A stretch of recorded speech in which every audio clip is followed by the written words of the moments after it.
This guy wakes up in a full metal cage. He has no clothes and doesn't know where he is. When he looks around, he sees a lot of similar cages with unfortunate fellows who are going to become slaves soon. But Jin actually isn't bothered about this whole scene at all, because when one bandit girl comes to feed them, he just casually stands up and tears through the cage like it's nothing. When the girl sees how easily he broke metal, she's scared and shocked, afraid he's going to kill her. But instead of beating her, our boy heals her and finds out she's helping bandits only because they captured her little brother and forced her to work for them. So Jin decides to deal with all those scumbags right here and now. He crushes the door and sends it flying with the first bandit all the way through. And he doesn't bother with the fact that he's naked at all. Jin takes them out one by one, leaving behind only piles of beaten up bandits. The shocked bandits don't stand a chance. He is just too fast and strong for them. Finally, he gets to their boss, and this scum, despite being considered really strong in this world, doesn't even try to fight back. Seeing how our boy deals with the last bandits, he just begs him to wait and asks what he wants. Money and slaves aren't a problem, but our guy just finishes the remaining bandits and comes closer. This bandit boss just can't understand what is going on and why he can't use his spirit powers, and why this naked guy is so overwhelmingly strong. Jin just looks at him like he's a pathetic bug, and this scumbag realizes he's really screwed. So he starts to run to show his last resort, a cage with a monster, and the bandit boss is sure our boy is cooked now. But when the monster lunges forward, Jin easily blocks his attack. Now this scumbag is really shocked. He's never seen a human block a direct hit from a monster with bare hands. Turns out that Jin has a superhuman constitution, and that's not all. Next, he pulls out his divine power and just obliterates the monster with an energy beam. And when it's done, he turns back to that scumbag to beat him properly for what he did to all those poor souls. But why is Jin so strong, and how did he get this power? Well, it all started 100 million years ago. A massive catastrophe descended upon planet Earth, annihilating the entire human populace across the globe. The seed of this calamity took root when a mysterious virus began mutating animals, twisting them into otherworldly terrifying monsters that were later dubbed corruptors. Within a few short years, the outbreak spread so rapidly that humanity lost 99% of its population to the devastation. The remaining remnants of humanity tried their absolute best to hold the front lines and fight back. Unfortunately, it quickly became evident that conventional warfare was entirely useless against these beasts. Driven by desperation, humans began experimenting on their own kind. Out of all the trials, Jin Shudu was the only successful test subject to show actual results. Alongside him, scientists engineered a counter-virus comprised of nanomachines designed to restore the planet's corrupted environment. Armed with his newly obtained unparalleled abilities, Jin became the superhuman savior of this world, always attempting to protect the last surviving pockets of humanity. Ultimately, however, it was all in vain. They were simply too late, and eventually, even the final human survivors perished. With no one left to protect, Jin's existence seemed stripped of its purpose, having failed the very task he was created for. Or at least, that's what his scientist friend Kagura believed. Jin held a fundamentally different perspective. To him,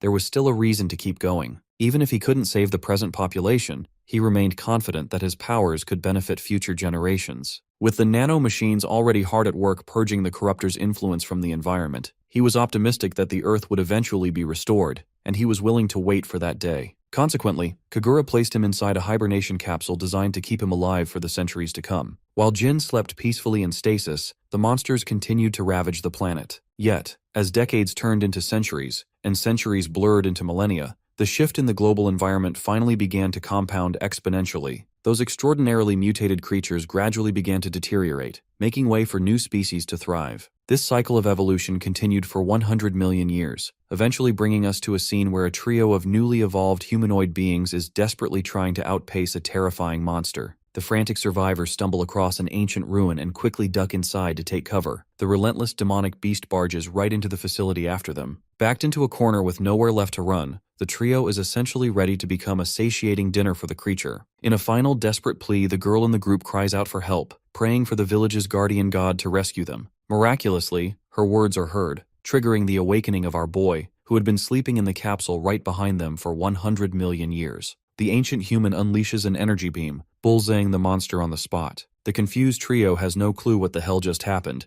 and the situation only gets more messed up when a butt-naked man pops out of nowhere. The very first thing this naked Chad does is look for his clothes, which are neatly preserved in an indestructible lockbox his friend Kagura had developed. After booting up the lab's ancient systems, he discovers he has basically speedrun 100 million years into the future. Although the passing of eons has corrupted most of the data, it's an absolute miracle the machines are functional at all. It appears the nanomachine virus Kagura created did exactly what it was supposed to, annihilating the corruptors which help preserve the facility. He also finds a communication cube left behind by his old friend, though its contents remain a mystery for now. He then turns toward the humanoid locals, completely forgetting his manhood is just dangling in the breeze. Realizing there are literal kids staring at him in the buff, he quickly gets dressed, restoring the same fresh look he rocked millions of years ago. A short while later, he exits the facility with the trio, only to be instantly blinded by the intense sun shining above the horizon. Truthfully, he wasn't expecting such a vibrant sight. The view before him is nothing short of magnificent, a stark contrast to the apocalyptic wasteland he once knew. The kids immediately start heading back toward their settlement, insisting that their guardian god follow them. Our boy, on the other hand, is far too preoccupied trying to figure out exactly what kind of species he is dealing with. After all, humanity should technically be fossil fuel by now. These humanoids with distinct animal traits must be the result of millions of years of evolution, mixed with the continuous interference of nanomachines. Not to mention, these guys are speaking the exact same language used by humans eons ago, heavily implying they branched off from the exact same root. He introduces himself as Jin Shadu, requesting that they just use his first name. In return, the girl with goat ears introduces herself as Hakama Phil. The koala-looking dude is Danpo, and the cat girl beside him is Shandy. Hakama decides to save the rest of the pleasantries for later and begins dragging Jin along, explaining that her village is just around the corner. She's incredibly desperate to bring their newfound guardian god home so he can fend off the current invaders. Tragically, by the time they arrive, the village has already been raided and devastated, with multiple settlements completely engulfed in flames. Shandy absolutely loses it at the catastrophic sight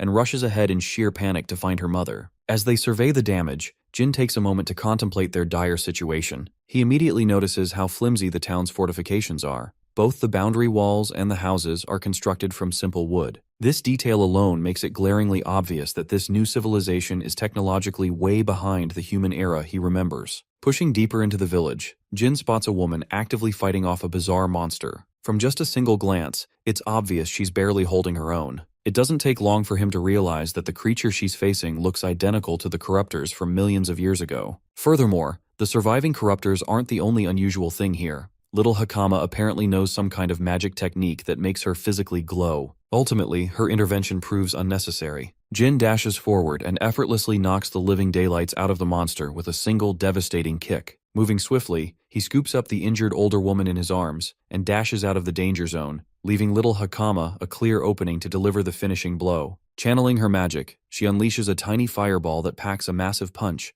officially putting the monster down for the count. Observing the dead creature, Jin confirms his theory. The atmospheric nanomachines have indeed stripped these monsters of their legendary healing abilities. What he doesn't understand, however, is how a local girl was able to wield those same nanomachines. His educated guess is that these folks draw nanomachine particles directly from the atmosphere and channel them into offensive spells, much like he does. The glaring catch is that historically, only pure humans were capable of manipulating that technology. He directly expresses his curiosity to the woman he just saved, wondering if everyone in this era possesses such magic. She isn't entirely sure what he's getting at, but she clarifies that only a select handful of people can actually wield this ability. In their culture, it is believed that individuals blessed with divine powers are the only ones privileged enough to use this magic. In their specific village, there are no more than 4 people who hold this distinction. Jin doesn't have to think too hard to piece it together. Divine powers is just their primitive, fancy way of explaining nanomachine manipulation. Hakama rushes over to the older woman, who turns out to be her grandmother, anxiously inquires about the rest of the villagers, only to learn they have already evacuated.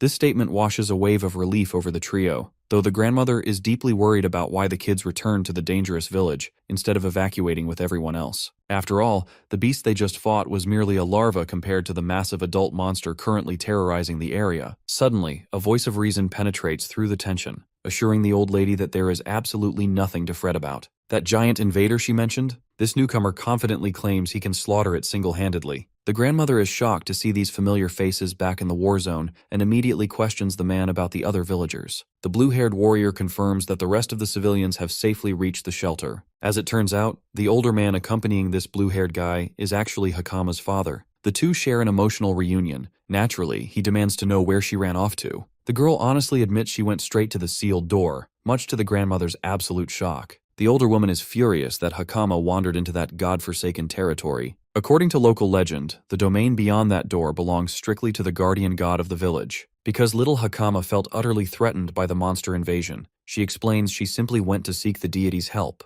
And, as she proudly points out, the literal god from their legends is standing right beside her. Understandably, the grandmother is highly skeptical, flat out refusing to acknowledge this random young lad as their divine protector. Even worse, based on his appearance, they assume our boy belongs to an inferior species, making the idea of granting him such a sacred title downright ridiculous. Stepping in, little Shandy tries to convince her blue-haired brother that Jin is the real deal. In response, her highly prejudiced brother is quick to dismiss her claims, pointing specifically to Jin's ordinary human ears. In their society, anyone who doesn't inherit distinct animal traits is classified as a lesser being. As far as this guy can tell, his little sister is just operating under a massive, naive misunderstanding. Still, the little girl stands her ground, proudly revealing that this man easily defeated the invader chasing them. Unimpressed, her brother brushes the feet off, arrogantly claiming he could take down an invader just as easily. Turning his attention to our hero, who already looks utterly exhausted by all this unwarranted crap, the blue-haired warrior threatens the intruder, telling him to leave the village immediately because they have no room to accommodate a being of inferior blood.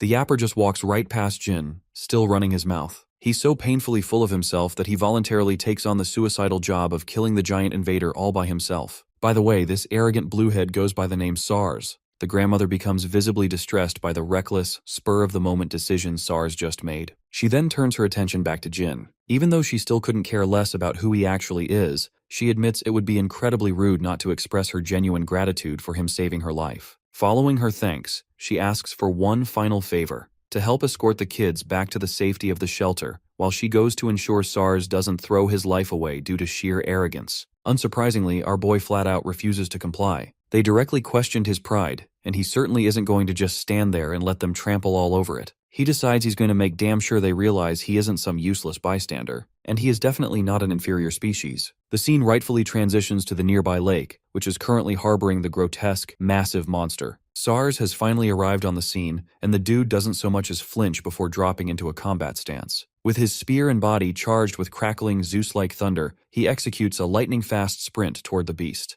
In an effort to counterattack, the vile creature quite literally uses its own offspring as projectile weapons. Luckily, these unnurtured, slimy larvae are easy targets for Sars' electrified spear. With the path cleared, Sars capitalizes on the opening, leaping high off the ground to deliver a devastating slash directly across the bastard's face. The monster screeches out loud in sheer agony. Of course, we all know it couldn't possibly be that easy, and we'd be right. To Sars' utter dismay, the monster's deep, gaping wound immediately begins to regenerate. The sudden shock paralyzes the blue-haired warrior, leaving him wide open for a lethal counterattack he has no time to dodge. But exactly as expected, Jin intervenes at the last second, effortlessly blocking the massive strike like it's no big deal. Sars, the once unshakably arrogant fool, is suddenly hit with a massive reality check. And the show is just getting started. The monster leaps back to launch another strike with double the previous force. My guy, however, doesn't even grant the creature the opportunity to swing. With just a casual snap of his fingers, Jin blasts a clean hole right through the monster's flesh. The cocky runt can only watch the spectacular display in stunned silence. Soon after, the rest of the group comes rushing toward the water's edge. They haven't even finished catching their breath from the crazy sprint before their jaws hit the floor all over again, watching our boy block the colossal monster with a single hand. As the monster continues trying to apply immense force, Jin genuinely starts getting bored of the exchange. Deciding to wrap things up ASAP, he grabs Sars by the waist and leaps out of the way. By the time the camera pans out, we witness the massive monster completely pierced through and through by Jin's energy. Sars frantically argues that big, flashy attacks are useless if the monster can just infinitely regenerate. Thankfully, Jin has already taken that exact variable into consideration. This is precisely where the nanomachines come in handy, actively neutralizing the monster's cellular regeneration. The damage Sars inflicted earlier was actually quite considerable, but the cut was far too shallow to overload the creature's healing factor. By now, Sars is practically having a mental breakdown just processing the sheer possibility that this inferior guy might actually be their guardian god. Humorously, Jin quickly denies having any divine roots that would qualify him for such a grandiose title. What he does know for a fact is that the entire reason for his continued existence was to safeguard the people of the future and slaughter the very monsters standing in front of him. Enraged, the beast snarls and wildly swings its massive tail, desperately trying to squash the agile hero who keeps slipping through its defenses like water. Having quickly formulated a winning strategy, Jin proceeds to completely immobilize the creature by trapping it in dense yellow ice crystals. As he charges up a critical hit guaranteed to obliterate the beast into smithereens, he finally gives a proper introduction. He declares himself a monster born directly from humanity's own tragic foolishness. He is a relic who has survived through 100 million years of sleep, the designated weapon supposed to cleanse the earth of this horrific menace. Sars isn't exactly in a position to comprehend what the hell this guy is mumbling about, but the only thing he cares about right now is whether Jin can actually live up to his massive claims. Well, of course Jin can. After all, he is the literal culmination of countless brutal, tragic experiments, a weapon prepared beyond imagination, born from humanity's blood-stained history. He is the first, last, and only true human remaining in this world. With his introduction thoroughly complete, Jin unleashes an energy attack so blindingly intense that it instantly incinerates the monster. The beam is so unfathomably powerful that it shoots straight through the Earth's atmosphere and pierces the vacuum of space, guaranteeing zero chance for the bastard to ever regrow. With the monster definitively dead and dusted, SARS completely loses the will to speak, having just had his inflated arrogance thoroughly shoved right back in his face. Meanwhile, unseen by the group, there seems to be someone keeping a very close eye on our boy from the bushes. This mysterious woman was originally sent merely to surveil the new type of invader reported at the lake. She certainly didn't realize she'd be lucky enough to witness an entirely different kind of monster in action. As far as she's concerned, even the elite top brass of the Holy Knights back in the royal capital wouldn't dare go solo against such a colossal threat. Yet, this unknown young gun just made it look like an absolute piece of cake. The spy is so hyped that she literally cannot contain her excitement to relay everything she just witnessed back to her guild. Later that day, Jin finally listens to the million-year-old holographic message his friend Kagura left behind for him. His digital buddy kicks things off by acknowledging that millions of years must have passed by the time Jin actually watches this. Because of this massive time jump, Kagura desperately wonders what the future of Earth looks like and whether the planet's environment has actually healed. Right off the bat, he delivers the bad news. The evil corruptors will never truly go extinct, even if the world itself drastically recovers. And honestly, that fact is already pretty evident since Jin literally just finished fighting one. Kagura reveals that while Jin was in deep hibernation, he periodically entered cold sleep himself, just to observe the gradual changes happening across the globe. Thanks to the environmental restoration, the overall number of corruptors was steadily decreasing. Unfortunately, as the ecosystem shifted, the corruptors began to evolve right alongside it. This adaptation was a glaring sign that the world would never be able to completely rid itself of this menace. To counter this, Kagura explains that he intentionally genetically edited the newly emerging life forms, giving them the potential to resist the corruptors rather than just falling prey to them. On top of that, Kagura reveals he left behind a massive power-up specifically for our boy. Yep, that ominous syringe full of glowing green liquid is exactly what Jin needs to inject directly into his veins. Upon doing so, Jin's body immediately begins to crackle and radiate with arcane energy. The serum he just took grants him 100% compatibility with the nanomachines. Once the integration is fully complete, Jin gains the insane ability to generate physical objects through nanomachine shape transformation. The best part? This upgrade is just the tip of the iceberg. His old friend reveals that he has hidden similar power-ups scattered all across the world. He purposely didn't store them all in one place, just in case the corruptors manage to destroy a facility and wipe everything out at once. Plus, this scavenger hunt ensures Jin will have to travel across the globe and witness the magnificence of the new world firsthand. Kagura admits he has no idea what kind of threat the corruptors will pose in this distant era, but he is absolutely certain that the future is far brighter than the bleak, apocalyptic reality they left behind eons ago. As the message progresses, the holographic projection shows just how much the poor scientist aged over time. It's a bittersweet moment, as Kagura expresses profound sadness, knowing he would never be able to see this beautiful, restored world for himself. After officially passing the torch and handing over the responsibilities of the future to Jin, the message finally concludes. Right on cue, Hakama and the rest of the gang arrive, actively searching for their so-called guardian god. She and the koala guy, Danpo, have come to drag him back to the village because the entire settlement is eagerly waiting for him. As they head back, Jin's sharp eyes catch a glimpse of a familiar research facility access key dangling around Hakama's neck. Curious, he inquires about the pendant, wondering exactly how she got her hands on it. Hakama explains that long ago, an incredible individual told her ancestors to pass it down through the generations as a protective charm. Legend had it that if imminent danger ever threatened the village, this very key would summon the guardian god to protect them. Hearing this, Jin is deeply moved. He's thrilled that his friend went to such incredible lengths to set everything up for him, leaving him feeling profoundly indebted to Kagura. Back in the center of the village, a full-blown party is already underway. While everyone is busy stuffing their faces and drinking, the kids finally parade their guardian back into the spotlight. However, the mood shifts slightly as the adult villagers immediately start gossiping upon seeing an inferior species creature. To their narrow minds, it simply doesn't make sense for a biologically ordinary being to hold the legendary title of guardian god.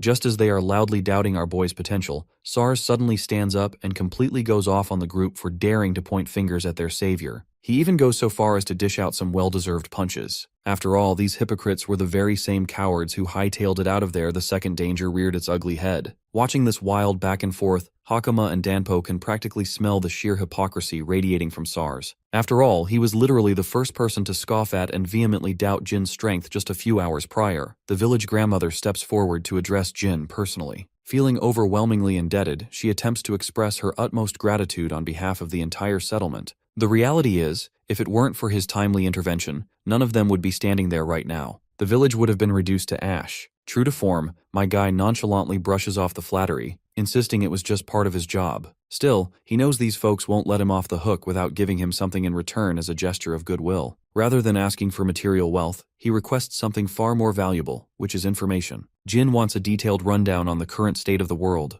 Unfortunately, a bunch of isolated villagers aren't exactly equipped to answer such a daunting geopolitical question. To get the answers he seeks, they strongly advise him to visit the royal capital, where the king of Chromosia resides. Since people from all walks of life gather in the capital, it's a massive hub for global affairs and vital intel. They mention that merchants from their own Kodama village frequently travel there to sell specialty goods crafted from wood silkworm thread. While the road to the capital is notoriously long and treacherous, the grandma reckons Jin will be perfectly fine since he's obviously not your average Joe. She even tasks Hakama with being his official guide, suggesting Jin take her along since she was already planning to head to the royal capital anyway. Because Hakama is one of the rare few who can wield divine powers, she wants to enroll in the prestigious academy dedicated to training magic users. Jin is genuinely surprised to learn that formal educational institutions still exist in this era. Suddenly, it becomes clear that our boy has earned himself a very loud, very loyal admirer. SARS enthusiastically volunteers to act as the guardian god's personal bodyguard on the journey.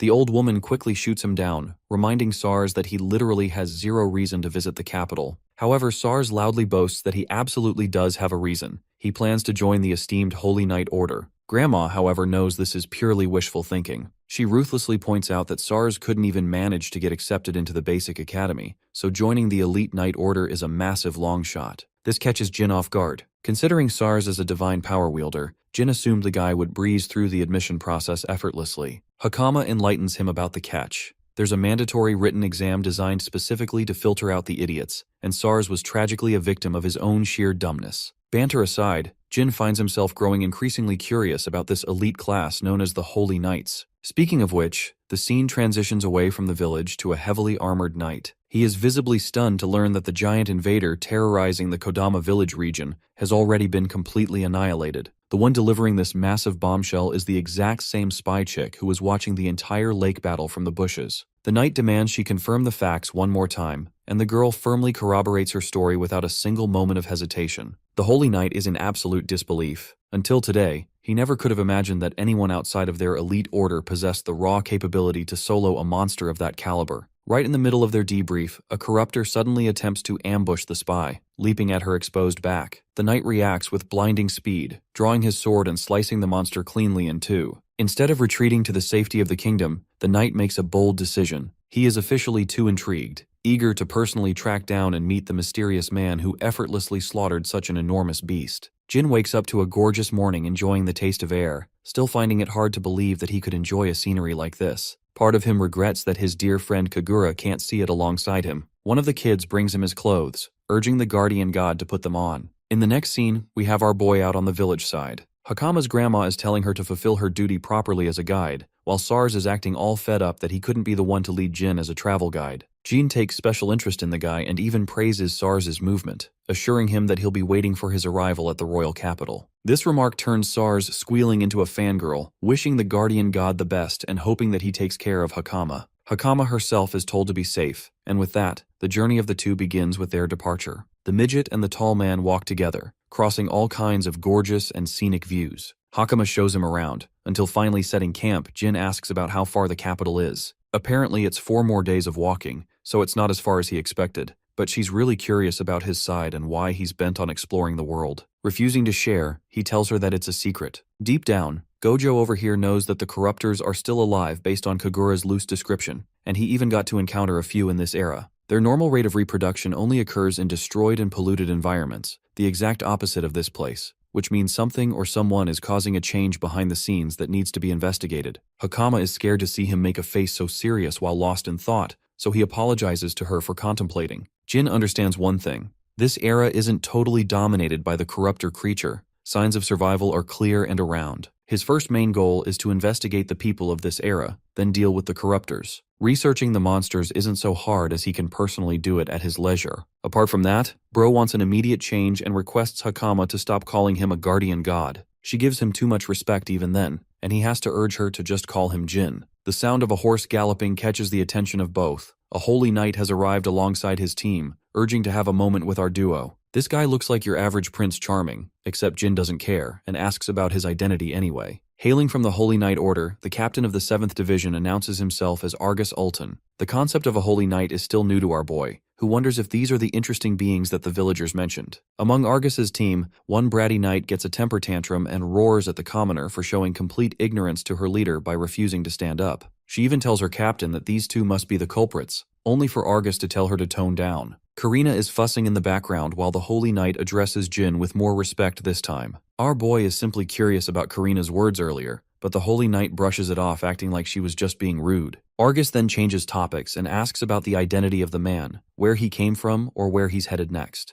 Hakama shares that they belong to Kodama village with a route set to the royal capital. Karina uses this as confirmation again, acting on her high horse as she accuses the two of being the inferior species. In fact, she goes on this whole pretentious exposé, acting like she's 3000 IQ for revealing inferior beings from Kodama village. Jin is actually fascinated by the advancements of this world when he hears that there are birth records, but Argus butts in again and stops Karina from making reckless assumptions. In fact, he can tell that the little girl Hakama is actually wearing special Kodama clothes, ones that are revered with high quality, even at the capital. The children of the village don't wear such royal clothes, therefore confirming that they are indeed from the village, proving Karina's dumbass wrong again. Though he's certain of the girl, Argus unsheathes his blade and points it at the man standing before him, declaring him different from the rest. First, he's never even seen this guy's clothes, posing the question where he belongs to. The Holy Knight shares that many bandits have been plaguing the road between Kodama village and the capital. It's possible that this guy is one of those bandits trying to traffic children, and Hakama is also in on the act while acting harmless. The little girl tries to pitch in with a denial, but they don't believe a single word. Without thinking things through, Hakama charges up an attack, only to get cornered with several magical swords pinning her from every direction. She earns the praise of the Holy Knight for having divine power, while our boy is pretty impressed by the power of a Holy Knight. Argus's capabilities are strong. Jin can see that right away, and now that he's in a position of true authority, the Holy Knight demands an explanation on where the man came from. That information will be the deciding factor between letting our boy live or not, but just hearing that, Jin glares at him with the look of murder. The tension is strong, but eventually, Bro decides not to pursue his feelings and simply gasps that he came from Kodama village. Karina jumps up to call him a liar to his face, but Argus genuinely accepts this explanation and puts down his weapon. This is a shocking turnaround, especially when the dude was moments away from making death threats. The Holy Knight can sense that he's not telling a lie, while Hakama officially declares Jin as the guardian god of the village. The concept of a guardian god fascinates the Holy Knight, but he doesn't take it seriously and turns around to leave. He goes back up on his horse, apologizing for his rudeness. Argus was actually doing all of that as part of his job. The captain understands that they'll meet each other at the royal capital in the future. In fact, he even offers them a chance to come find him if they run up in some trouble. Saying so, he hastens to take his leave, embarrassing Karina, who wanted some serious shit to go down for some reason. Even Jin is looking confused with this bitch's psychotic need for drama. In the next scene, we see the team en route to their next destination. Karina is forcing herself for no reason, highlighting that Jin is suspicious and that they shouldn't have let that inferior species get away. The words inferior species hang in his throat. Argus taunts the girl for not knowing which one of them is truly the inferior species. Confirming his thoughts, Rhea agrees too, much to Karina's shock. In fact, she emphasizes just how much of a godlike gap between them and the man they were facing was at the time. Argus actually attempted to make a move 3 times in one instance, but his resolve couldn't even allow him that. He could sense that Jin, who had his hand in his pocket, was going to act immediately and countered him before the move was even made. Now, I don't even know what the hell that means, but damn good job our protagonist. By the way, Argus even tried to use divine power, and in the face of Jin, the damn power didn't even activate, frightening Karina. The same move that he pulled against Hakama and easily cornered her couldn't even work on him. Rhea tried to do the same, only to fall short too, implying that there's a different league of a difference between their strength and a monster like Jin. A feat like that, even in Argus's view, can only be done by the supreme commander among the Knight Order at best. Rhea and Karina scoff. The imbecilic girl had no idea just how outclassed they were at the time. Prince Charming emphasizes that they just met a monster, an anomaly different from the rest, and it's fine if Karina made a mistake because she's new to their unit. As for the one who killed the invader of the Kodama village, Argus suspects that it's the same guy. Karina thinks that the situation is dangerous, but her captain is wise and believes it's dangerous to attack someone with zero information on the person. He also believes Jin is pretty chill for being passive, and right now their goal is to return to the royal capital, as their involvement is no longer necessary. The final thing they talk about is to inform the guild regarding the situation of the bandits, and in Argus's thoughts, he is left estranged with this guardian god character of Kodama village. If only that man could become their ally, it could solve a whole number of issues their country suffers from. In the next scene, our boy is on the road again with Hakama, mentioning how they encountered someone interesting the other day. He wonders if all of the holy knights are just as strong as the one they met, but Hakama clarifies that Argus was exceptional. Even among the Knight Order, only the best of the best are hailed as the holy knights to become their leaders. Argus is at the top of their league. She even gestures how fast his spirit art activation was the other day, a term that our boy is unfamiliar with. Apparently in the current era, borrowing the powers of the spirits is called divine power, and techniques used to cultivate such power is basically the spirit method or spirit arts. In other words, Kagura and Jin's nanomachines are basically being treated like spirits beyond their comprehension. He knows that they must look like some really messed up fantasy for the current age, but he can't help and remember Karina's furious feelings regarding lesser beings. Jin sparks his interest in the term and learns that the current era holds several different races of people. There are those resembling insects and fish too, and based on her grandmother's words, a certain race could even live in water or specific regions alone. That changed with the passage of time, because the creatures evolved to adapt to the environment. This line is fascinating to Jin, who immediately reflects that it means some survivors of humanity must have been the cause to kickstart an evolution cycle 100 million years later. He doesn't want to overthink this grand assumption. Instead, Jin figures that the people who didn't change and adapt to the environment basically became a laughstock they called the inferior species. Since they can't adapt, they're seen as bottom feeders and weak, even though their society treats them like a bunch of nobodies, selling them as slaves. The concept of slavery existing in this era bothers our boy, but Hakama stands resolute in her own opinion. She brightly asserts that there's hardly any differences between them and the inferior beings. She doesn't understand why people treat others with disregard just because someone is different from them. Every person is weird in their own way, and hearing her talk like that, Jin is impressed with the little girl's character. While they're talking, someone pops up in front of them, looking rugged and beaten down. This kid collapses on the road, begging for their help as Hakama rushes to his side. Jin observes the kid closely, realizing that this one doesn't possess any animalistic features based off of ears, which means it's some kind of human. The kid is covered from neck to toe with bruises. These injuries aren't normal for a casual incident. Hakama tries her best to lift the girl up, while Jin activates his powers to help heal the person. Instead of being grateful, the kid immediately drops the act and pulls out a blade aimed against Hakam's neck, threatening to kill her if he moves an inch from where he stands. This situation turned out far different from what our boy imagined. Now he knows for certain that he's been set up from the start. He also scans his environment to check for the ones who are nearby. A man materializes into reality out of thin air, praising Poir for the work by following his instructions. This ability is called stealth camouflage. It functions thanks to the nanomachines absorbing the visuals of the surrounding and using that to create a cloak of invisibility. The only weakness is that the invisibility ceases to function upon movement, but these guys used it pretty well. The captain bullies Jin, calling him an inferior species and for possessing some neat clothes. He also asks the same question of where Jin came from, but our boy is stone cold and on his mewing streak, so he doesn't respond. Hakama worriedly shouts for him, while the captain threatens to kill the girl if he dares to move even a bit. Hakama acts on her own again by activating her ability, but our boy roars at her to stop at once. He doesn't want her to use such power against people, implying that it's dangerous. The little girl doesn't know what to do, while Captain Bandit over here is having the time of his life realizing that the girl has divine power too. They ask Jin if he can also wield such strength, but bro is in the mood to fuck around, so he acts like a mystery to be found out. Pissed off, the meathead kicks him down, reminding the inferior species to stay in his lane. The captain takes issue with his subordinate trying to damage their goods. Then again, they don't have high hopes of them selling at a good price. They don't even entertain the idea of Jin possessing divine power since he looks like an inferior being at best. While at the same time, Hakama is starting to realize that these are the bandits and slave traders that Argus warned them about. The bandit leader activates a spell of his own to take care of the girl first, while Hakama is fearing for her life that they'll be taken and sold as slaves at this rate. In the next scene, hilariously, Jin wakes her up from her beauty sleep. Bro's got no shirt on because these fools literally stole all his drip, only sparing his undies. Hakama seems to be alright, but she's genuinely curious where they're even at. It looks like some kind of containment facility where the other slaves are kept. Jin explains that it's the hideout of the bandits, even pointing to the ones that were captured before them. All of these guys look like they're in rough shape. Most are inferior species. It's a grim scene, but hilariously Hakama is more curious why this dude's got his tits out in the open like that. Jin explains they took everything away from him for looking strange,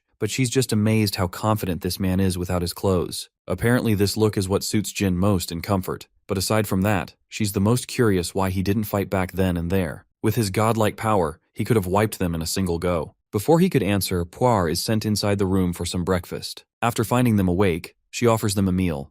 Hakama is pissed off, but Poir doesn't really care whether they hate her or not, as she never had any expectations of being forgiven. The pure girl is annoyed, but Jin stuns Blue Hair by actually calling her kind. It comes as a shock to the pretend victim, but in reality, Jin shares that bad people don't even care about the concept of whether someone hates them in the first place, or if they deserve forgiveness. The fact that Poir thinks of these things is enough to conclude she's kind. Regardless, the underwear man over here is done playing yoga and gets to the real business. He grabs hold of the bars and in Uncle Iroh fashion, literally freaking bends them apart to carve him a way out. Poir is left flabbergasted by what she just saw. In reality, Jin has actually been waiting for her all this time for a private conversation. The Blue Hair is confused as to why, but Jin can already sense that she's blackmailed into working because someone she cares about is imprisoned here somewhere. Poir is terrified that how this guy's guess is so damn accurate. He even goes on to heal her wounds, emphasizing that the only reason he was fooled is because he knew the girl's wounds were actually real. Criminals don't really go around roughening up their own allies to near-death condition. That's how he knew immediately that Poir was being blackmailed and forced into work. Jin's words cause her to experience massive guilt, ultimately allowing her a chance to share that her little brother has been captured by these 6 scumbags. They constantly threaten that they'll sell the boy outside the country if she resists,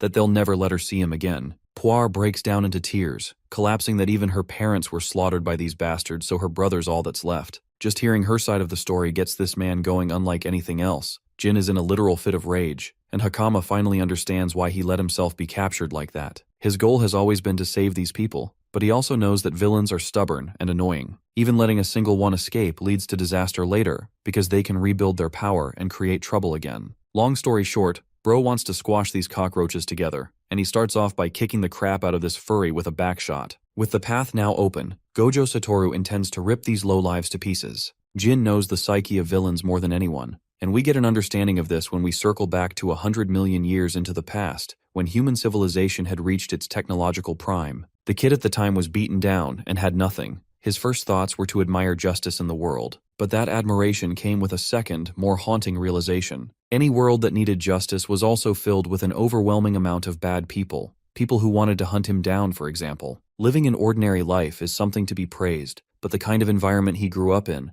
the boy never experienced the peace he ever wanted. So when it came to the people who tried to mess with him, Jin literally crushed them under the weight of his powers, breaking their bones and destroying them over the years. He took down bad people everywhere he went, continuously crushing the ones that disrupted the peace of the world, until one day a man came to him, suggesting a different opinion. He thought that Jin had been born into the wrong world, and that leads us back to the present. Our boy is walking like a Chad to confront the losers in front of him, having already laid waste to piles of bodies. Bro just wants to increase his kill count, and refusing to answer any questions, he throws one of their own at the henchman in front. The moment one of them catches the guy, our boy swoops in with a lightning-fast kick and slaughters the other. His friend is left horrified because Jin just sends this dude with a crater in the wall, appearing no different than a goddamn monster who doesn't know how to stop. Terrified, the guy tries to run away, but it's pointless. Only his agonizing screams reach the lower-level captives. Poir can sense that this scream is coming from the others. She's genuinely starting to wonder who the hell Jin is. Hakama casually reveals that this dude is a walking god, and that they have nothing to worry about as he'll take care of everything by himself. Right now, they need to follow his instructions to head outside, but it's terrifying to Poir that they're about to be saved. The leader of the bandits isn't exactly easy to beat, even though he possesses a talent for powerful divine magic. In a battle of brute strength, it's hard to imagine anyone taking that guy down. But while Poir is thinking such useless thoughts, our boy already has the dude quivering on his knees. The boss begs Jin to stop, offering him lumps of money, even adding slaves into the picture. By the way, Poir's brother is kept in this room. Jin is disgusted by the mere suggestion of being offered slaves. He kills another guy in front of the boss, while the bandit leader questions what the hell is going on. Not even his spirit arts can seem to activate in the face of this man's divine powers. But even more than that is the mystery of why Jin gained all this power. Hilariously, our boy calls this clown a half-baked villain, because the real ones at least have the spirit to run away when they know they're outclassed. But the bandit leader alongside his henchmen are all condescending assholes who look down on others, deluding themselves that maybe they could win. But the moment they fear a loss is in sight, they begin to plead. Honestly, this verbal beatdown is satisfying, and following our boy's advice, the bandit leader moves his feet to start running. He goes straight to the elevator to pull the lever, unleashing a secret weapon they've encaged as a monster. Jin is shocked to find a corrupted under their control. It's a powerful beast acquired for a certain noble. What bothers me is how the hell purple Arnold Schwarzenegger over here couldn't break out of his cage sooner. The bandit leader is more than happy to give Jin a challenge, vowing to reduce everything to chaos as the creature roars its battle cry. The first attack is made by the corrupted monster, who swings to pummel down Jin on his feet. The attack is blocked, giving us a view of that massive Gaiat in the process. The bandit leader is left speechless by the power of Jin's ass. I mean the power of his muscles. Meanwhile, Jin shares that he was literally born with a superhuman body, possessing muscle fibers several orders of magnitude higher than the average person. Now that it's his turn to strike, this man kicks the creature back, before vowing to unleash more of his strength. Bro shoots a Kamehameha wave like he's Goku or something, wiping out the monster to pieces in a single blast. All that yapping and the bandit leader is back to where he started, on his knees again. Jin stares him down, wondering what this pathetic scumbag will do next. Now that he's run out of options, Bro tries to weasel his way out, begging to be spared. But my glorious white-haired king responds with a hook to his face, refusing any chance of mercy. With the matter settled, he takes back his aura farming drip and apologizes to the kids in advance for waiting. First, Bro wants to check the documents to gather direct evidence of their crimes. He opens a drawer and finds an interesting set of notes. Just one glance at them probably makes you think that this dude has hit the jackpot. But no, our boy has absolutely no idea what the hell he's reading right now. The language is unfamiliar to him, so he is too intense to use Hakama for help. Even then, Jin just can't place a finger on why these bandits were using the corrupted. To confirm his suspicions, he inspects the torn remains of the monster he defeated. This way, he can access the cameras of the surrounding nanomachines floating in the room. Jin wants to check the records of last week at the least, and stumbles across a footage of his liking. Apparently this one noble came to them with the monster, and refused to elaborate his intentions with the creature. Instead, he left them a little nugget. This conniving villain hinted at the demise of the country soon. Jin takes note of this detail for later, while the scene cuts to the children that escape the containment. Poire ends up reuniting with her little brother. The two embrace each other in a long hug, feeling safe that neither of them got hurt badly. She turns and addresses Jin as a god, thanking him for all his efforts, while Bro refuses to accept the name. Aside from that, he's curious about the people in red uniforms currently seizing the bandits. Apparently they're supposed to be guild staff members. In fact, the person with the majestic hair and beard standing close to them is the guild master of their city. The same man is drawn to Jin and comes up to ask if he's connected to the incident. Our boy confirms his contribution, imploring Padrak to introduce himself formally as the guildmaster and thank him for his efforts. He takes one look at the guy, stunned as to how someone could defeat such a large number of people without even taking a single hit. Despite wielding the appearance of an inferior species, Padrak can tell this guy is no laughing matter. The guildmaster shares that the incident resulted in heaps of damage. Bandit extermination requests are at an all-time high. This makes Jin curious, because he thinks any lord would do his best to prioritize the capture of the bandits. The guildmaster laughs, arguing that not even the lord has that level of authority. Dealing with the crimes is considered the duty of the guild members, the ones who swear their loyalty to the king. Even if Lord Shapian, the ruler of the land, were to commit crimes, they would have to report the situation to the king, even if something like that seems unlikely. Padrak is confident in his assumption, while Jin is comparing the situation from 100 million years back, realizing that a lord represents a mayor, and the guild is acting like the police. Even then, Lord Shapian is not someone who can be trusted easily. Jin decides to surrender all the documents that he recovered from the bandits, questioning if they can be of any use to the guild. The guildmaster reads one of them, only to realize that it's a proper list of the ones who traded with the bandits. Thanks to this list, they can easily arrest the whole group. Curious, Jin asks if the city lord's name is also on the list, but impressively enough, Lord Shapian's name is nowhere to be found, making him a clever villain who hides his tracks. For now, Jin can't do much about the situation. He's helped free the slaves, so he wants to know what will become of them now. The guildmaster assures them that the guild will take responsibility for returning them home safely if a missing report has been filed. But for the ones who don't have such a thing, unfortunately, they don't have anywhere to go. The system is shitty because it refuses to account for cases like Poire and Nino, who lost their parents, so Jin asks for a shelter to keep them in. Shockingly, this era doesn't even have a shelter in town. Padrak can only find work for these kids, but because they're both classified inferior, doing that will be difficult too. The kids are sulking, while Jin is disappointed that it's all the same in this world. He doesn't want to leave these kids alone, even if there's nowhere to work. Suddenly, an idea pops up in his head, so he asks them if these two would be willing to work somewhere if they had the chance. Puar agrees and wants to give it a shot, which reminds Jin of the Golden Knight Argus, who once offered to help them if needed.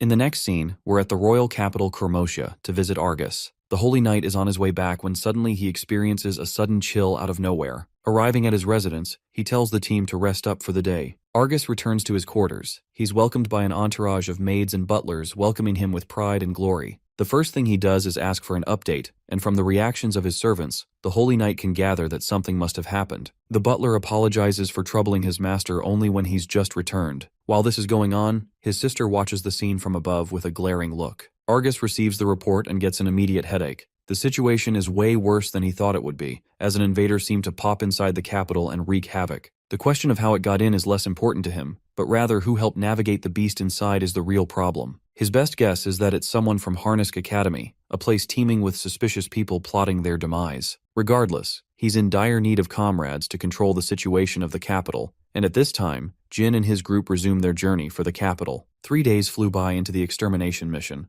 Puar began to wonder if there's truly a job for inferior beings like them to take up in the capital. Being the kind man he is, Jin assures them that their ability to read and write is already a huge edge, so he urges the kid to have more confidence. Hakama, on the other hand, points in the distance, sharing that the capital is near. Our boy is absolutely gobsmacked when he stares at the grand beauty of the royal capital. By the evening, they arrive inside the capital. The place is hustling with people all around. Hakama reveals that the capital relies on imports, which means every kind of good is available here, even the Kodama clothing that they once mentioned about. Jin finds it interesting and all, and takes notice of a bunch of insect mutants too. There's an abundance of races around here, showcasing how they all develop differently. The streets are tidy, safety is top-notch in the capital too, but even with all those benefits, there are some disgusting parts. Jin reflects that each era shares its own bundle of problems. He asks Hakama about the entrance exam of the academy, and learns that it's going to be held next week. They're going to be waiting until the exam starts, but overhearing their conversation, a blonde girl wonders if this party is interested in entering Harnisk Academy, especially when they all look like inferior species. We arrive at the hotel rooms, where Hakama and Nino pounce on top of the comfy beds. They can finally sleep at a proper place, with Jin's initial goal of reaching the capital being fulfilled. This makes him wonder what he should do next, as even though this is a new era, he still has to find a way to make money to survive. By the way, Bro got a lump of money for the extermination of the bandits,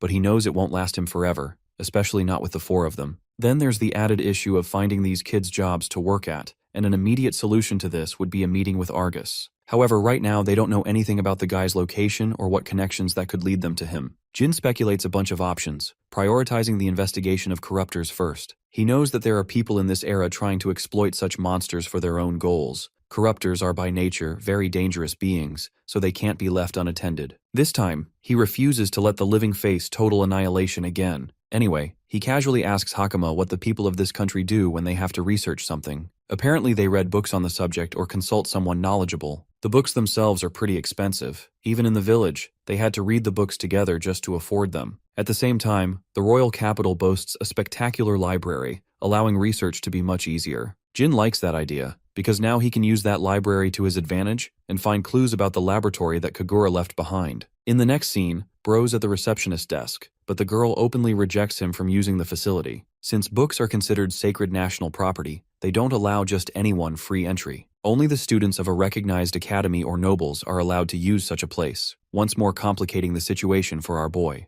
Hakama hilariously reminds Jin that Bro can't even read in his current state. Though he's trying his best to learn letters, it'll take him a while to get a full grasp of the language. Bro's scratching his head like he's got an exam to prepare for, while 2 dudes in a cloak are secretly spying on them as part of their mission. They come up to confront Jin for a simple chat, but actually it's a conversation that starts with a violent punch. Our boy reflexively grabs his fist right away, before taunting the guy for having amazing manners in his introduction. So much for the city's safety when people are attacking like this. But the guy remains arrogant and Jin wards off his fist up in the air, diverting a powerful magic blast. The fighter praises him for having sharp instincts, while Puar can't fathom how these guys are openly using divine power in the middle of a civilian zone. Our boy wants to know what's the deal with these losers, and quickly realizes that someone put a hit on his head. That only works out in his favor though, even though these bullies threaten Jin's group to get lost from the capital unless they want to deal with danger. Jin doesn't really budge on his position, inviting the guy to try and attack him again, only to get his fist caught and literally slammed into the hard ground. After delivering a reality check to one of them, he turns to the other who is firing a magic blast right at him. Jin refuses to dodge and blocks the fiery attack head-on, making this guy think he dealt some serious damage. But out of the smoke emerges a hand, as he quickly grabs the guy and lifts him up as if he weighs nothing. Adopting a serious tone, Jin mocks them for being pathetically weak while challenging him,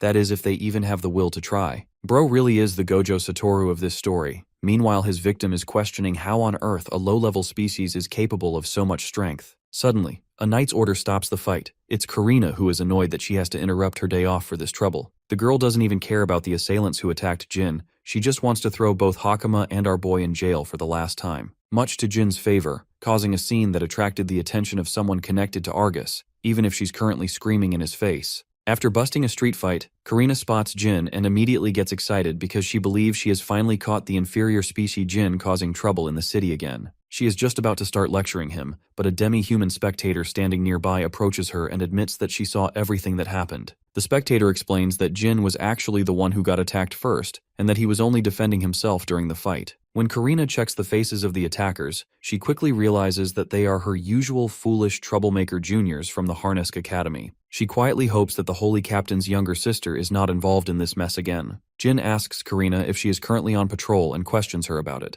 pointing out that he thought guild members usually handled duties like this around the city. Karina replies that she was simply taking care of her nightly responsibility of maintaining order while she was on her way to visit a cafe nearby. Now that she has personally seen Jin defeat several strong students from the academy with ease, Karina begins to feel that her captain's earlier suspicions about this so-called inferior human might actually be correct. She then tries to excuse herself and asks Jin to avoid getting into trouble again, but Jin does not let her leave so easily, and instead uses the opportunity to ask her to escort him so he can meet her Captain Argus. Once the ancient human finally gets an audience with Captain Argus of the 7th Division, he goes straight to the point and asks the man to hire them, reminding Argus that he was the one who had previously offered his help. When Argus asks about the kids who came along with him, Jin explains that he ended up confronting the bandits Argus had been searching for and managed to capture them before handing them over to the guild. Argus becomes anxious because he finds it hard to believe that someone who looks like an inferior species could accomplish all of that so quickly. Jin then continues explaining that he brought along Nino and his big sister Poire because they had no one else to rely on,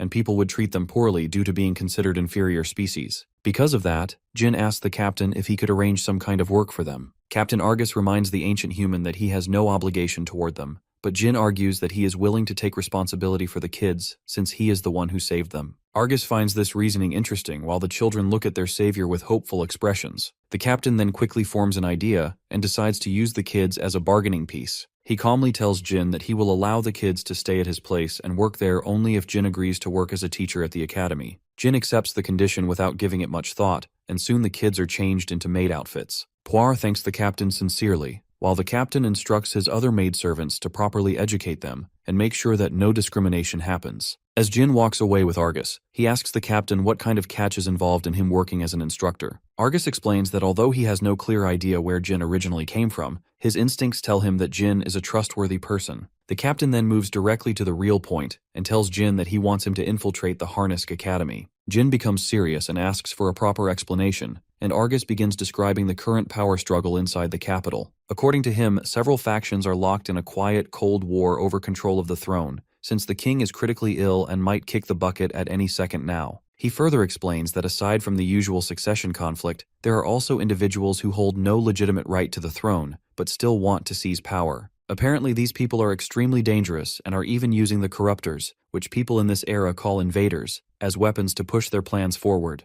Jin remembers Lord Shapian and begins to realize that there might be even more troublesome figures than him. The captain says that he wants to expose these people and locate their hidden base, and the place he currently suspects the most is the Harnesk Academy. Argus then knocks on the door and introduces Jin to his younger sister Miria Ulton. He explains that she attends the academy and will guide him there. Miria immediately shows her sharp tongue as she calls Jin a lowly inferior species just like Karina did earlier. The captain quickly tries to stop her and reminds her that speaking like that is rude. However, she keeps insisting that she does not approve of giving such an important task to someone she considers an inferior species. Jin points out her rude attitude, which makes the captain embarrassed, and he apologizes for her behavior. Karina steps closer to Jin and quietly whispers that Miria is actually very capable, but she strongly dislikes inferior species. Miria keeps throwing insults at Jin and claims that she does not see him as someone qualified to take the role of an instructor. Hakama then makes the situation worse by casually revealing that her guardian cannot even read. However, Hakama quickly continues by praising how strong and capable Jin really is. Her words suddenly make Karina realize that Miria was the one who earlier asked the academy students to attack Argus. The captain repeatedly apologizes again and promises that he will properly discipline his sister. Jin changes the subject and asks Argus what exactly he is expected to teach at the academy. Argus replies that from his observations, Jin seems quite skilled with spirit arts, which is why he believes Jin would be the perfect person to teach the basic fundamentals. He then lists the 4 basic spirit arts as ignition, discharge, freezing, and healing,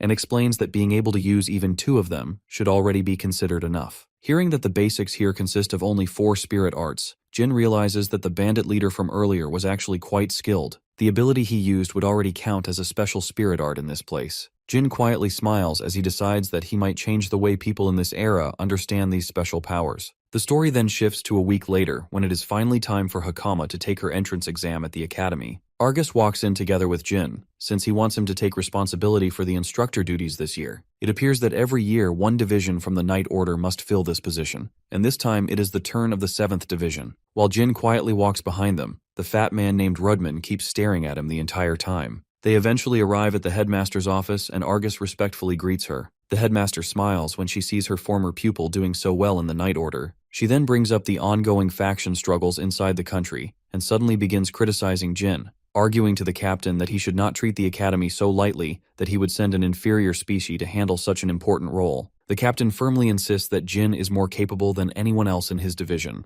When the skinny rat Lord Gita notices that the headmaster seems ready to accept Jin as their instructor, he quickly objects to the idea. He now takes over the role of insulting the poor ancient human, and strongly argues that they cannot allow an inferior human to take such a position. The headmaster then turns toward Lord Rudman and asks for his opinion regarding this protest. The fat man casually agrees with the concern, but then presents a practical argument about the backlash they might face from both the students and the other instructors. The headmaster then joins the protest as well and admits that she shares the same concern. Jin realizes he is being spoken about without being included, so he steps forward and stands up for himself before respectfully greeting them. He calmly introduces himself with proper manners, showing that he can remain composed even while being openly mocked. He then asks the lords a direct question, wondering whether they are judging him because he looks like an inferior species, or because they believe he lacks the power needed for the role. The principal smiles and replies that the only thing that concerns them is whether he truly has the required ability. Then she asks him if he can prove it to them. When Argus suggests that the headmaster test it herself, she agrees, and a quick mock battle is arranged at the Harnisk Academy Spirit Arts training ground. The sly, skinny rat is the one who steps forward to face Jin, laughing as he says that at least Jin will not embarrass himself too badly since there are only a few students around today.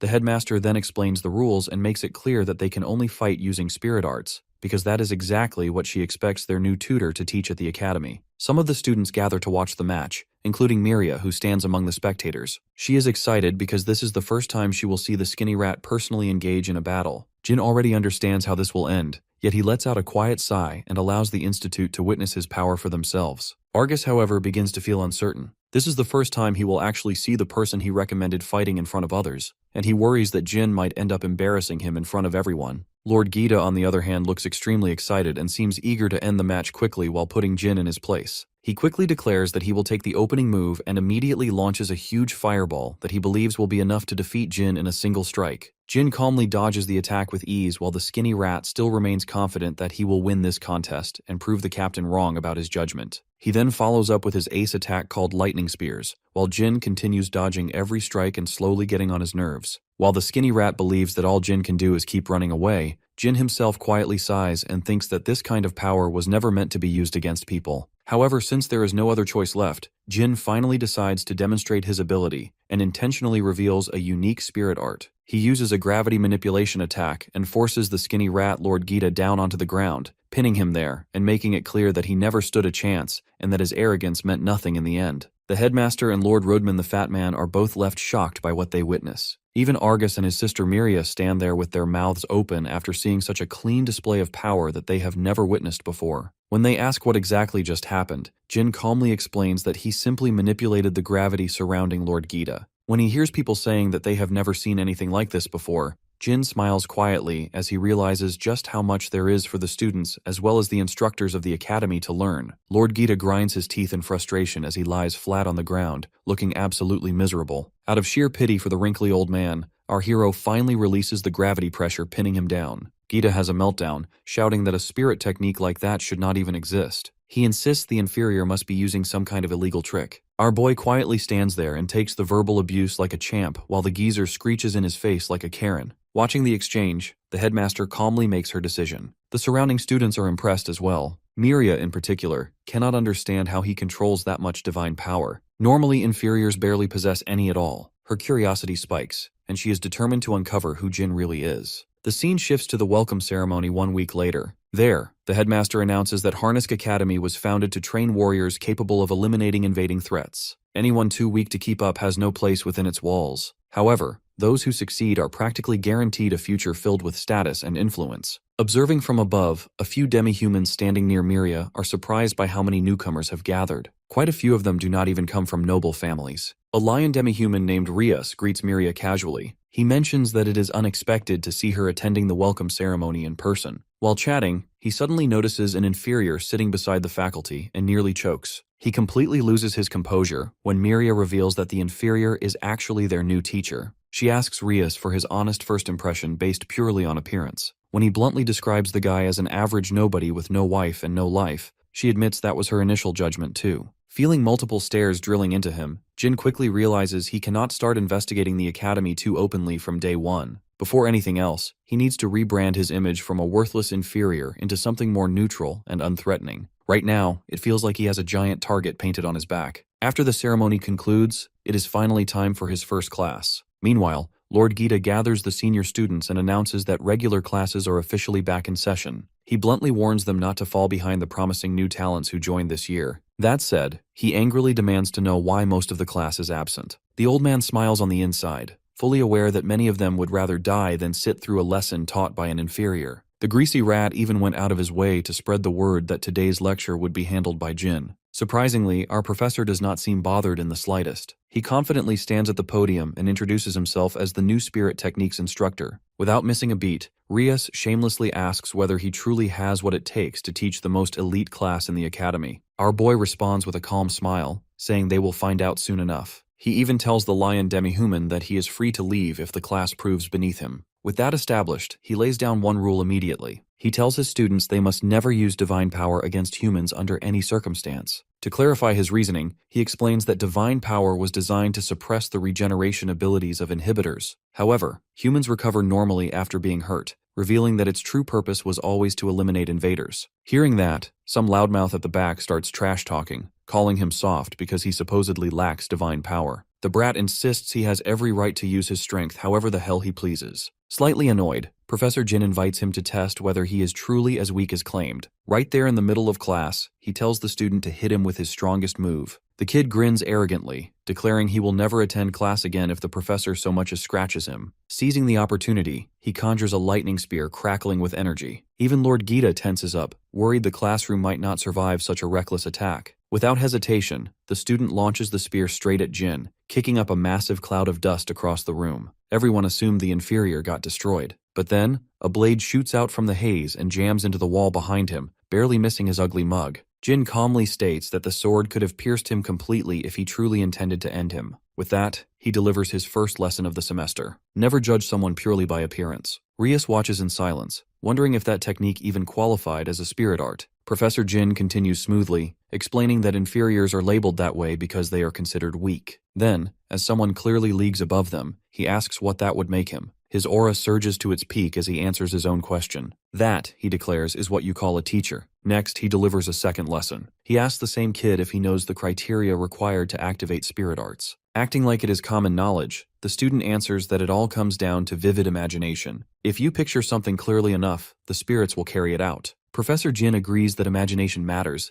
but adds that there is one critical element they are all missing. He explains that spirits respond to different wavelengths, and they are what really trigger their actions. There are 8 primary wavelengths in total. Among them, ignition, discharge, healing, and freezing are the 4 most people know. However, gravity control, light control, atmosphere control, and spatial manipulation also exist. Lord Gita nearly chokes seeing him use all 8 of them so casually. With that revelation, our boy formally begins his first real lecture. Later that evening, he contemplates where to start his investigation into the Academy's secrets. The campus is crowded with students at every corner. After the display in class, he is the main topic of discussion. If he wants answers, he needs access to somewhere students are not allowed to enter. On his way, he crosses paths with Miria. Without hesitation, she bluntly asks him to admit who he truly is. He responds by asking how he could be anything other than the so-called inferior everyone labels him as. She concedes that would make sense, if not for his ability to command all 8 spirit arts effortlessly. Not even most demi-humans are capable of that. Our boy shrugs and tells her it is not that complicated, comparing it to switching tabs between different wavelengths. Of course, he knows it's more complex in practice than it sounds. She requests they continue this conversation somewhere private. Once alone, she repeats her question about who he is. This time, he claims he is simply a human who was placed in cold sleep beneath Kodama village for a few million years. To humor him, she asks what he supposedly did before hibernation. Jin answers honestly that he served as a special forces agent for his country. Even though millennia have passed, he remembers those days vividly,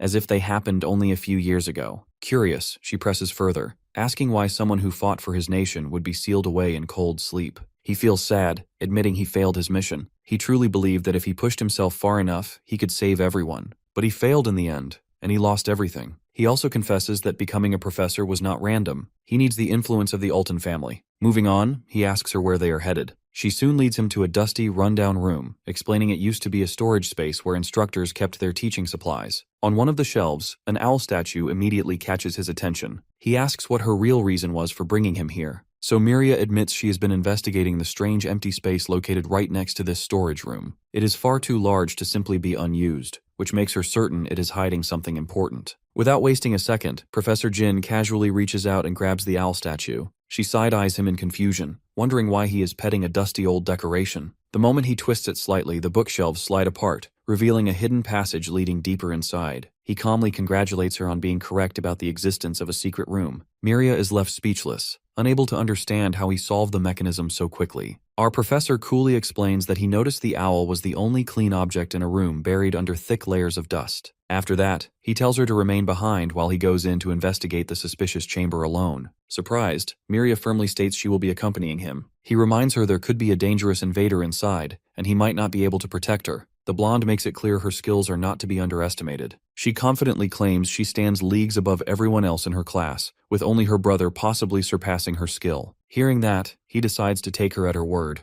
The two of them carefully descend the decrepit staircase, which stretches far deeper than either of them expected. Miria quietly appreciates how convenient it is to command light so effortlessly in total darkness. Jin casually jokes out loud that the place feels like the perfect dungeon for monsters to spawn in a fantasy game, leaving the girl confused by his gamer reference. Curious again, she brings up his backstory once more. She asks if he already has a suspect in mind, since hunting down threats was supposedly his specialty. He cannot help but feel amused at how quickly she accepted his unbelievable story. As a small reward for her trust, he reveals that he has a strong suspicion Lord Rudman might be involved somehow. She immediately asks why he is so certain. Professor Jin explains that while the man appears charismatic during lectures, there is something deeply unsettling about him when he is alone. In those quiet moments, the greasy bastard gives off the vibe of someone definitely plotting something shady. He explains that this kind of behavior is common among people who are completely different from the persona they present to the world. On top of that, he found it pretty obvious that the man is far terribly observant for a teacher. Miria admits she originally suspected Lord Gita instead. But Jin dismisses her theory, pointing out that someone with zero control over his emotions could never orchestrate anything truly sinister. To her surprise, he even goes as far as to say that the wrinkly old nutcase is probably decent at heart. At last, the two reach the bottom of the staircase, which opens into a massive dust-filled hall. Miria's eyes widen in shock at the enormous labyrinth hidden directly beneath the academy grounds. Suddenly, Jin stops walking because he is just as stunned. Not even in his wildest imagination did he expect to find Kagura's laboratory hidden in a place like this. When Jin looks at the doors protected by nanomachines, which people of this era would simply call spirits, he becomes certain that this must truly be Kagura's laboratory. Miria grows nervous because even though she had been searching for a long time, she never managed to discover this massive door that had been hidden beneath the academy the entire time. Jin explains to her that ordinary people would need a special access key to open such a door. He remembers how Hakama inherited the key back in Kodama village, and he believes that someone in this place must have inherited a similar key in the same way. However, Jin already knows that he himself automatically holds full access, so he calmly raises his hand forward. The lock system immediately recognizes him as the individual with the highest level of authority and quickly unlocks the door for him. As the large gates slowly open, Jin wonders if the one trying to overthrow the rulers of this country might also be someone who had access to this place. Meanwhile, Miria still stands there stunned, unable to process that something like this existed right beneath their academy all along. She then asks Jin if he truly did not need a key, and Jin casually remarks that ancient humans are special in that regard.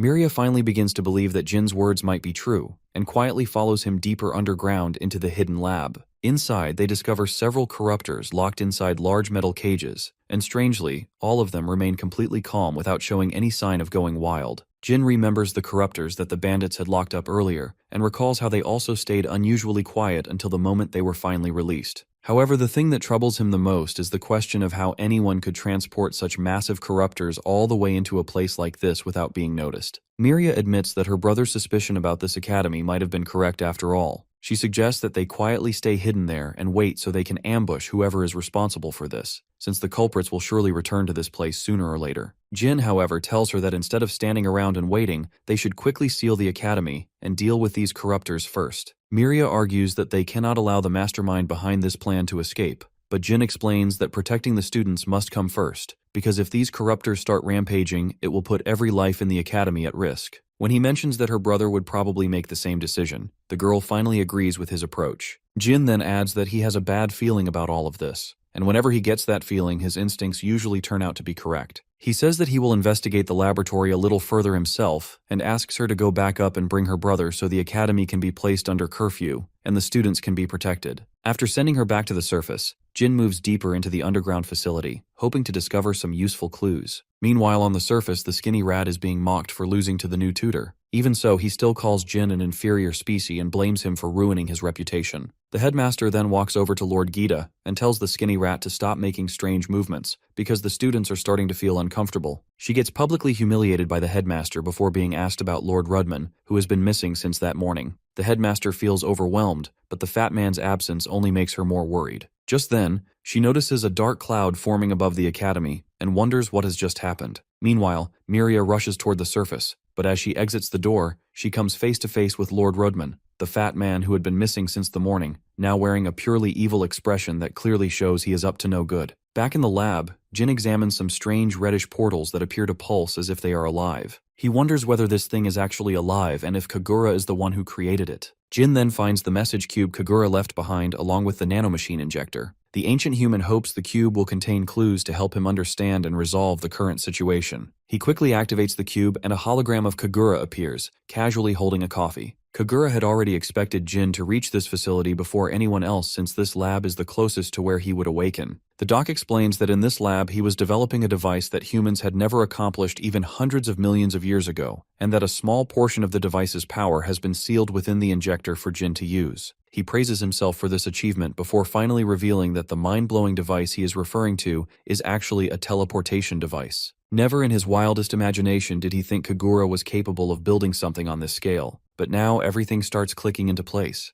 Argus mentioned that invaders appeared across the city out of nowhere. Alarm bells start ringing in his head, because whoever owns this device is likely behind everything, especially with an entire zoo's worth of monsters locked up down here. Then he notices something off about the mad scientist's recorded message. The original teleportation device was a pure blue color. If that is true, then what the hell is this red device standing in front of him now? Just as the nearby clock strikes 12, the device activates with a violent hum. Jin steadies himself, bracing for whatever nightmare is about to crawl out of it. Instead, every invader inside the cages instantly vanishes into thin air. Up on the surface, Argus and the Holy Knights witness their worst nightmare unfolding in real time. Hundreds of invaders rain down from the sky onto the royal capital, looking like they just dropped into a battle royale match. Back underground, the greasy fat man turns toward Miria with the creepiest smile imaginable. He mockingly asks why she seems so tense and impatient. Miria coldly tells the pig responsible for all this to step aside unless he is asking for a fight. Genuinely surprised, Lord Rudman admits he suspected she had been investigating him for quite some time. Unfortunately for her, she simply figured it out too late. When Miria demands to know what that means, he calmly declares that the day of judgment has arrived. The balding potato sighs, revealing he originally planned to delay this event, but the two rats snooping around his laboratory forced his hand. More specifically, he realized that the real threat to his grand plan is Jin. Every instinct in his gut warned him that the new instructor would become the biggest headache imaginable, just like Miria's brother. Without needing confirmation, he already knows Jin was the one who uncovered the hidden passage. Deciding he has wasted enough time talking, he concludes it is best to eliminate all witnesses right here. Miria almost laughs at the idea that he believes he can defeat her. A disturbingly demonic grin spreads across Rudman's face as he boasts about the unimaginable power he has gathered. What he does not realize is that a girl is quietly creeping up behind him with a pot larger than his own head. Miria nervously sweats, torn between fear for the girl and doubt over whether this ridiculous plan will actually succeed. Without hesitation, Hakama swings with everything her tiny arms can muster and smashes the fat bastard's lard-filled head. Miria stares at her in shock and wants to know how she even found this place. Hakama hurriedly explains that she came looking for Jin. There is absolute chaos outside, and it will be impossible to save everyone without their guardian. On the way, she ran into another new student, Kudo. The girl mentioned that their professor entered the storage room not long ago. The new girl feels slightly guilty about knocking out a teacher, but Hakama insists the creep deserved every bit of it. Besides, since he never saw their faces from behind, they could easily pin the blame on the blonde princess if things go south. At that moment, Jin finally reaches the top of the stairs. Concerned, he asks what happened, only to spot a floppy pig on the floor like a fallen bowling pin. Hakama quickly snaps him out of it and informs him that the city outside has descended into complete chaos. He is not surprised at all, because he already knows there is only one destination the lab's invaders could have been sent to. Miria turns pale as the realization hits her, and the three of them rush outside without wasting another second. Fires rage across the city, and nearly half of it lies in ruins. Terrified citizens scatter in every direction as hell breaks loose. Among all the invading creatures, one monster that looks like a hulking Vilgax stands out as the strongest by far. Seeing her beloved home reduced to this state leaves Miria completely speechless. Meanwhile, Jin feels the weight of failure crush his chest again, thinking he should have destroyed the device when he had the chance. Hakama snaps him back to reality again. She points at the massive tentacle monster, which is charging up a devastating attack aimed straight at the royal palace. Determined to atone for his mistake, Jin uses the injection Kagura left behind for him. After using it, he gains a toned-down version of teleportation. The mad scientist had explained that the nanomachines only store enough energy to activate it once every 24 hours. On top of that, its range is supposedly limited to a short distance within the user's line of sight. However, those restrictions apply to ordinary users, and Jin is anything but ordinary. Someone of his caliber can practically teleport as far as his eyes are capable of seeing. Without hesitating even a second, he vanishes and reappears directly in the path of the massive laser beam just before it can strike the royal palace.